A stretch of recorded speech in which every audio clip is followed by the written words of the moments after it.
pokoknya berdarah-darah lah intinya gitu, udah nggak rapi banget ya pokoknya.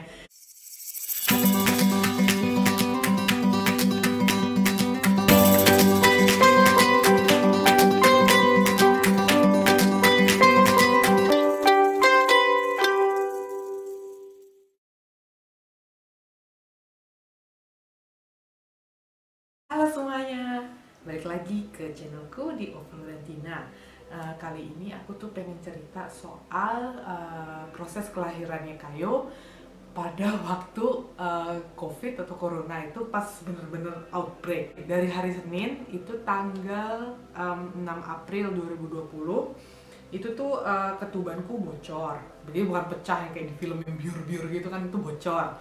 Bocornya itu kelihatan pertama kali pas lagi baru bangun tidur, itu jam 9 pagi aku ke toilet terus kok ya berdarah gitu kan, terus aku panik soalnya yang aku tahu itu kalau dari kursus itu tuh berdarah itu ntar anaknya udah kenapa-napa, padahal kan dibilang itu bukan janji apa ya namanya, jadi kayak due date, bener, jadi due date-nya itu tanggal 9 April dan pada saat itu tuh masih tanggal 6 April ya kan. Terus aku tuh yang kayak yang berdarah, abis berdarah aku tuh panik, nggak tahu, ke telepon suamiku soalnya suamiku lagi di kantor. Dia bilang coba telepon Hebame gitu. Hebame tuh kayak bidan di sini. Coba telepon, kamu harus ngapain, tapi in the end aku sih langsung telepon rumah sakit gitu kan. Terus katanya rumah sakit ya udah langsung ke sini aja dicek. Jadi aku tuh telepon taksi buat menjemput. Aku udah bawa koperku juga segala macam. Akhirnya ya udah sampai rumah sakit kan tuh bayar. Ya pas nyampe rumah sakit tuh kayak yang ya pakai masker, terus kayak ngisi form apakah aku pernah sakit segala macam, maksudnya kayak sakit flu atau misalnya kayak suspek kena corona atau enggak. Tentunya enggak, emang pada saat itu aku juga sehat-sehat sih, nggak pernah sakit sama sekali, alhamdulillah. Ya udah akhirnya diterima di rumah sakit, terus dites ya kan, dites macam-macam kayak di USG, terus kayak diliatin, terus dia itu mau nentuin. Jadi sebenarnya yang bocor itu apakah I don't know, cairan lain atau cairan ketuban gitu. Aku nunggu, terus totalnya emang ya cairan ketuban. Jadi katanya kalau seandainya ketubannya itu udah pecah atau misalnya kayak udah keluar gitu kan, itu tuh udah nggak boleh dipulangin lagi ke rumah, tapi disuruh tunggu di rumah sakit. Nah pada saat keadaan ketubanku bocor itu, aku tuh sama sekali nggak ngerasa mules, terus kayak ya biasa aja gitu, kayak bener-bener nggak ada apa-apa gitu kan. Cuma kan karena emang dibilang ketubannya pecah, jadi aku disuruh stay di rumah sakit. Dan dikarenakan corona, suamiku itu nggak boleh besuk sama sekali, nggak boleh masuk rumah sakit sama sekali. Jadi ya gimana ya perasaanku, aku masih ingat banget, jadi kayak acak adut gitu loh, aduh gimana nih ya. Jadi pada hari pertama itu sebenarnya nggak ada yang begitu menyeramkan gitu kasarnya, tapi kayak yang ya udah masuk rumah sakit terus dibawa ke kamar, jadi kayak kamar khusus buat menunggu persalinan gitu kan. Terus ya udah sih kalau nggak salah suruh ganti baju juga ya, iya ganti baju, kayak ganti jubah gitu kan, yang kayak di rumah sakit itu. Terus ya udah disuruh nunggu, disuruh jalan-jalan banyak sih sama susternya. Tapi pada saat itu oh ya, dan ditanyain gimana bu, mau langsung diinduksi apa enggak. Terus aku mikir ya orang kalau emang gimana pun anaknya kan harus dikeluarin gitu kan, ya udah diinduksi aja. Soalnya tuh bener-bener aku sama sekali nggak mules, dan dicek bukaannya itu sama sekali nggak ada bukaan. Jadi kayak yang ya udah langsung diinduksi ya kan. Terus nginep deh sendirian di rumah sakit. Dan itu tadi, jadi kayak suami bener-bener nggak boleh masuk sama sekali. Tapi pada tanggal 6 sore itu kayak suami cuma bisa nyamper kayak di depan rumah sakit. Jadi depan rumah sakit itu kayak ada bangku-bangku gitu kan, kita tuh cuma boleh ketemu di sana, dan dia nggak boleh masuk rumah sakit sama sekali. Ternyata gimana, mau langsung diinduksi apa enggak, apa mau ditunggu dulu ya kan. Terus aku bilang ya udah langsung diinduksi aja. Terus itu tuh dikasih tahu di rumah sakit itu tuh kayak disebutin ada 2 metode. Yang pertama itu pakai gel, jadi nama gel itu setahu aku namanya prostaglandine.